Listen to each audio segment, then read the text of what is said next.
On to Butt Naked.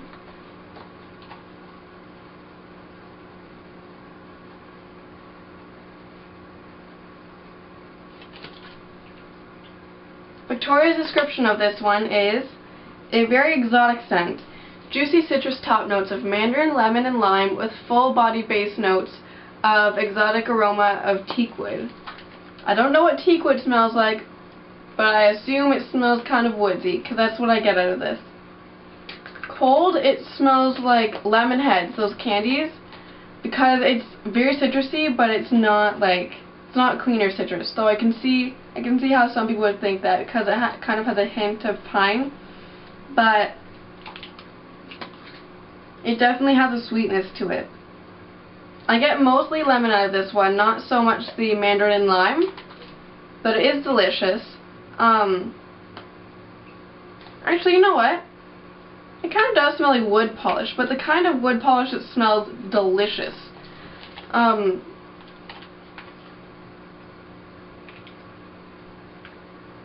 warm, this one smells pretty much the same, but the wood notes, the warm notes come out way stronger. It smells like if you were in a deciduous forest, you know, like maple trees and oak trees instead of pine, and you had a box of lemon heads with you. I'm sorry, guys.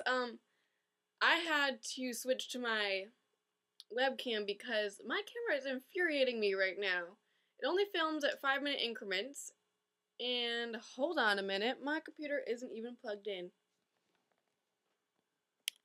On to Marshmallow Campfire. This one's really delicious. I'm smelling something different in it this time that I smelled it. I haven't picked this one up in about a week. It's like a sweeter brown sugar note. Cool. Let me just find her description of this. She says, just as the name suggests, toasted marshmallows over an open campfire.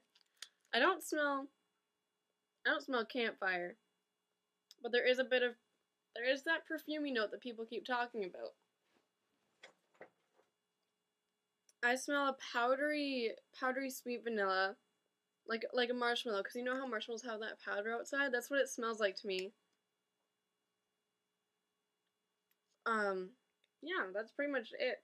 It's not too strong, but it's really nice. If you don't like too sugary, sweet, drippy, you know, syrupy scents, this one's definitely a good one. It's very soft.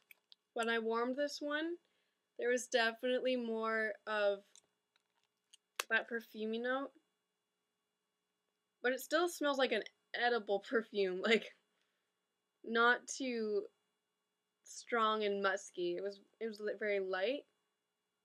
No, I just got lipstick on it. That's awesome. But yeah, right now I'm smelling a lot of brown sugar in this one, which is really, really cool because it smells like when you toast a marshmallow, it gets all caramelized on the outside. Awesome. Cure time does wonders, people. And last but not least, Rock That Vanilla, which is a dupe from that one company that we don't talk about. But I've never smelled the fragrance that it's trying to smell like, so I can't really do a comparison or anything. This one is Rock That Vanilla. This one says, listen up vanilla lovers, this fragrance is unbelievably good. It's a vanilla with a touch of earthiness for added depth. Cold, I smell powdery notes of vanilla and sugar, but it's like there's also like a creamy note. Like the bottom note kind of smells like eggnog to me, but not so spicy. It just has that really thick, creamy, something that you would want to add milk to thin it out, you know? It's a little bit of that spice. I think maybe that's what why it reminds me of eggnog, because it has a little bit of that musky spice, but it's really, really subtle. It's awesome. And it's not one of those vanillas that's like, this is a vanilla fragrance all up in your grill. It's definitely like a complex scent. You need to really pay attention to pick up the vanilla. But the vanilla is the strongest note, but it's not like, I am vanilla. It's like, you need to work to pick out the vanilla, if that makes sense. When you warm this one, it's definitely a warm vanilla. It's not a bakery vanilla, like something you would want to eat because it has that musky note to it, but it's definitely not a bakery vanilla, and not straight vanilla bean. It's like an earth tone vanilla. So if you had like straight vanilla beans, but then you were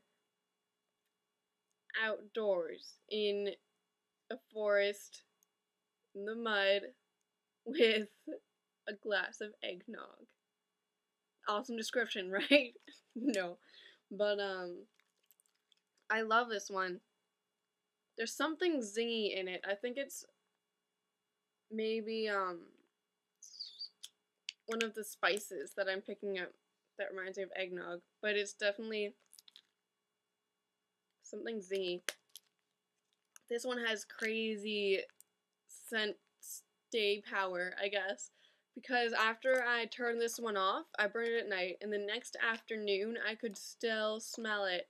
It was more drippy. I feel like a lot of her sweet fragrances, after you blow them out, they get very drippy, syrupy, nectar sweetness. Like that brown sugar sweetness stays the longest. But yeah, the spice of the scent was gone the next afternoon, but the warm vanilla and sugar was definitely still there. It was amazing.